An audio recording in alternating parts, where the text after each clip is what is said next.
Hi everyone, this is Diana with Allie&Me Artisan Soaps. I am the me behind Allie&Me. I thought I'd do a tutorial and show you all how I mold my freezer paper, or how I mold my loaf molds using freezer paper. So here I make sure that the freezer paper is, or the shiny part of the freezer paper is facing me.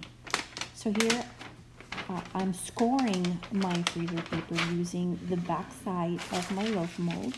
As you can see, my loaf mold has this lip that allows me to take the exact measurements of that loaf. So here I am folding the scored or pre-creased freezer paper, and I'm aligning it, making sure that the ends are aligned just perfectly. So after I do that, I'm going to retake the measurement of the loaf mold so that I can fold the sides so that I can create this box, if you will, with my freezer paper.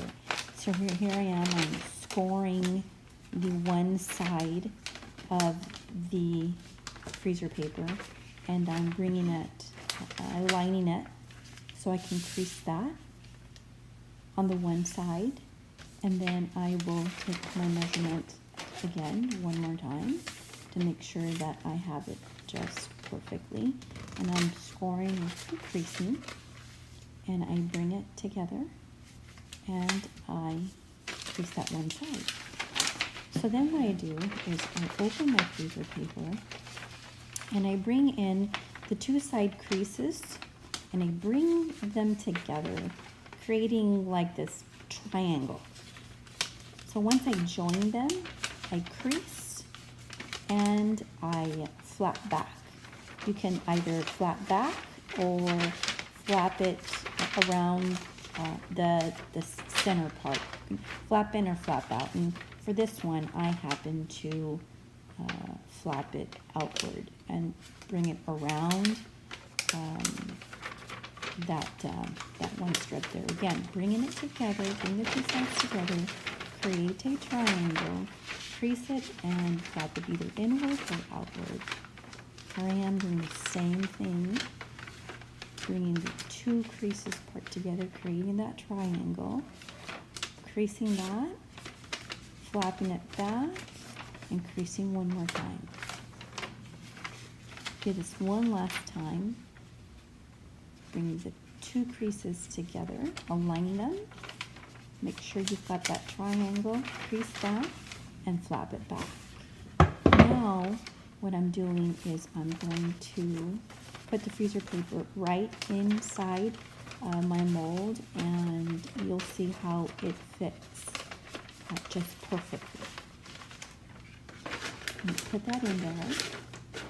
And what I'm going to do is with the tips of my fingers, I'm going to tuck that one creased bottom side, and I'm going to make sure that it's tucked in just perfectly to that bottom edge of my mold. And I'm going to run my fingers all the way across till it's tucked in.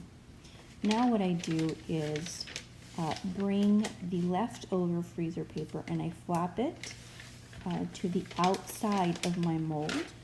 And I use 3 little pieces of tape on the 2 outers and 1 inner. And I do it again on the other side. This way it keeps it nice, tucked, and aligned, and it doesn't move for when I pour my soap batter in. And I do this, if I'm going to have a day of soaping, I do this to all my molds. And you can see how it doesn't take long at all. Some people struggle with lining their loaf molds, and so I wanted to show you all how I do this. I hope you enjoyed this tutorial. I hope you like and share it and subscribe to my channel.